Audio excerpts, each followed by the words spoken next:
from? Welcome back, ladies and gentlemen. We are back.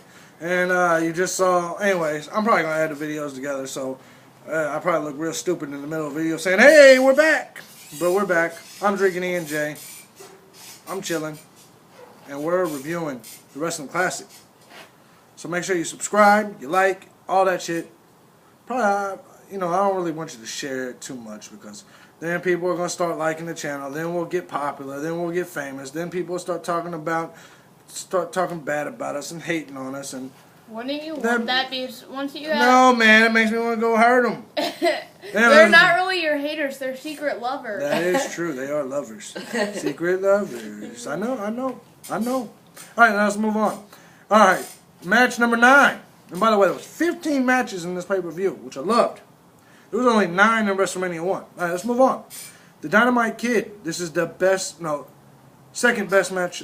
It's a pretty fucking good match. Second best match of the night. I gave it 4 stars. The Dynamite Kid always gets a lot from me. Dynamite Kid defeated Adrian Adonis with Jimmy Hart. It's very hard for Adrian Adonis to get 4 stars from me, but he did because he was wrestling Dynamite Kid.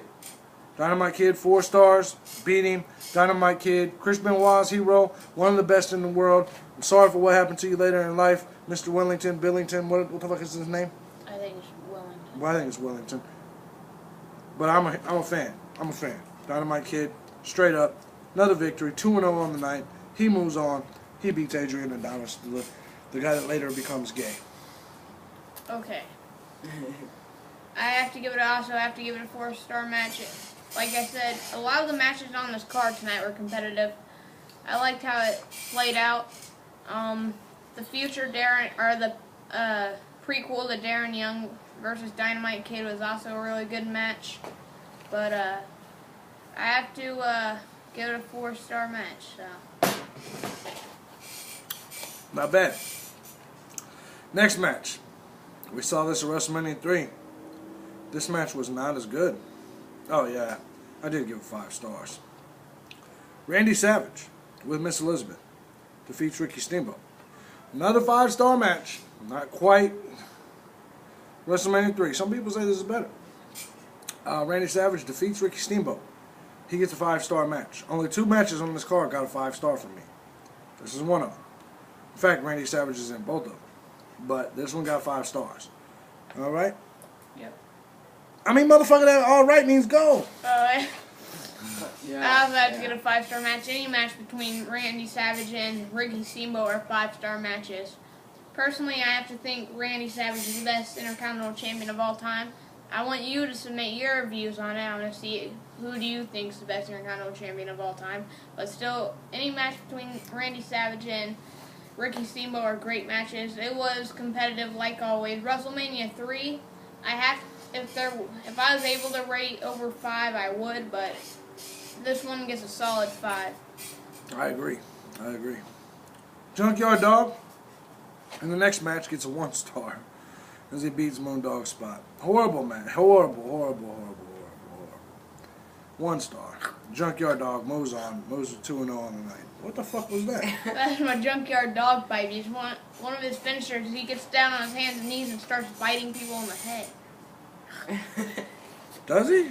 Yeah. I've watched wrestling in a long time. Yeah, he does. He did it in this match. He also did it at WrestleMania 1. I thought that was a headbutt.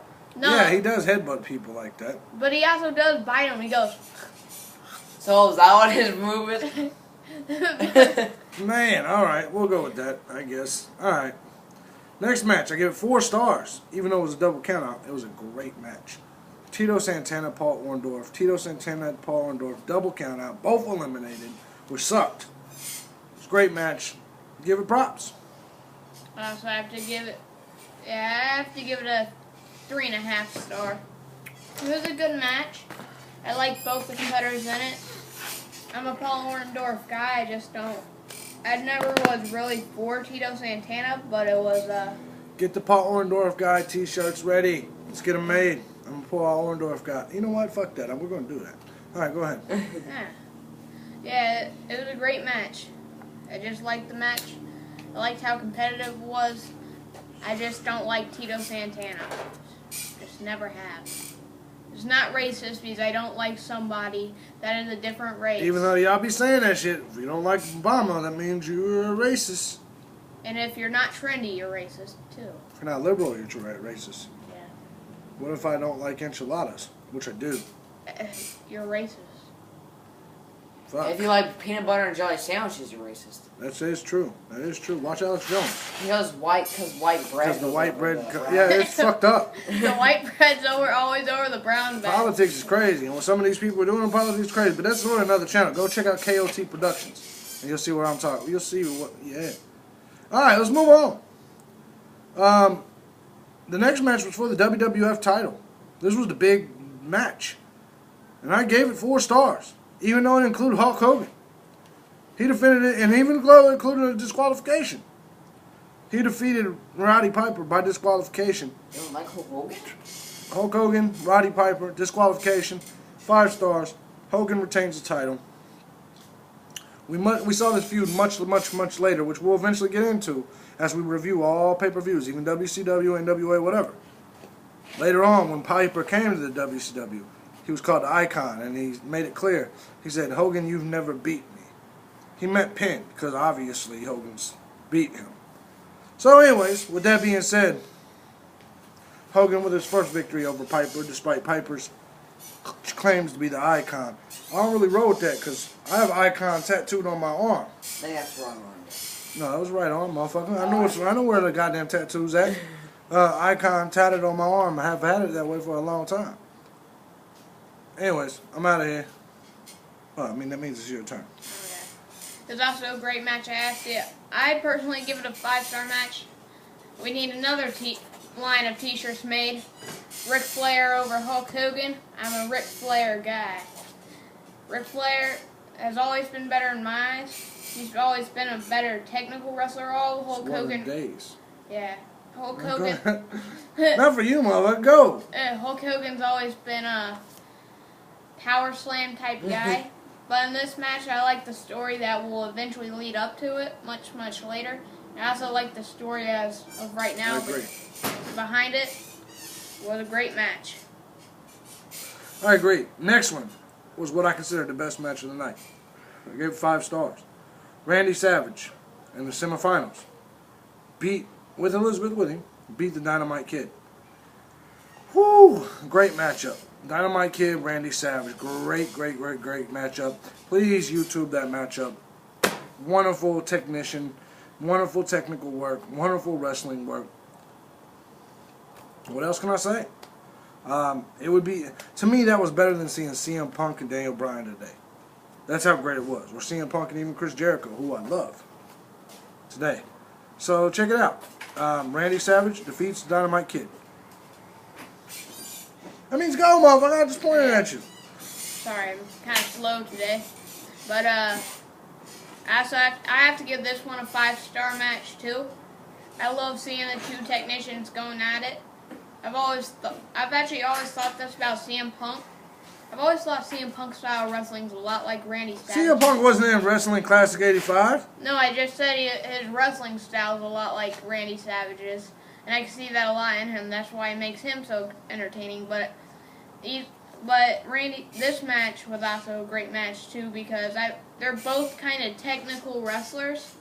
To see them going around the ring like that is a great match. Especially seeing how Macho Man uses Elizabeth, throws him in front of his opponent. That was also... Yeah. Next up is the main event, ladies and gentlemen. The finals. Gave it a 4-star. The Junkyard Dog. And I'm going to tell you, this is the reason they didn't get a 5-star. Is because they fucking ended it on a count-out. Are you kidding me? How are you going to go through this big-ass tournament and then the finals on a count-out? Junkyard Dog goes to 3-0 on the night. Defeats Randy Savage, who goes to 3-1. With Elizabeth. It's 4th match of the night. Via count-out. And obviously this led to probably, even though this happened after WrestleMania 1, since everybody thinks it happened before WrestleMania 1, I think this led to Junkyard Dog's Intercontinental title match with Greg Valentine at WrestleMania 1. This is what storyline is supposed to work. I gave it 4 stars. Loved the match. Hated the finish. Junkyard Dog is your Wrestling Classic Tournament champion. And with that, I give this entire pay-per-view 5 stars. Love tournaments. Love them, love them, love them. Wait till we get to WrestleMania 4. I love tournaments. Go. I actually have to give it a 3.5 star. Just for the reason the countout ruined 1.5% for me. What is with you and these .5s all the time? Because some matches are just kind of .5-ish. They need a .5 to the end of it. Be honest, is my son gay? Yes. No, don't. Nope. I think you just want to be my secret lover. God. But, Anyway, this is how our house is, man. This is how our life is, man. It's going back and forth. Except for I'm typically not drinking NJ. First time I've drank hard liquor in 3 years. 4 years. 4 years. 4 years. So anyway, that being the case, we still got more reviews. I ain't done here. It is what it is. All right, go ahead, man. Finish your point. But the overall pay-per-view, I have to give a 5, like you said. Tournaments are always great. They weren't just my favorite, though. I have to give them 3. This overall pay-per-view is a 5, though. It's great to see a lot of the legends in. Yeah. It's great. It is. Tournament, I love it. Legends, love it. Anyway, with that being said, man, this has been a different type of video. Hope y'all enjoyed it. Sometimes, you know, I just want to give y'all the real, man. I just want to be entertaining, but at the same time, just keep it real, man. So if you're a parent and your kids heard me cussing, I apologize. You know what I'm saying? It ain't always, yeah, it probably is always going to be like that, so I probably wouldn't let your kids hear it. My kids is different, because I don't believe cuss words is an issue. Who got to decide that shit is worse than poop? It's just another word. Anyways. But that word's not trendy. True. I'm out. We're out. King, Gunner, Smidge, we're out.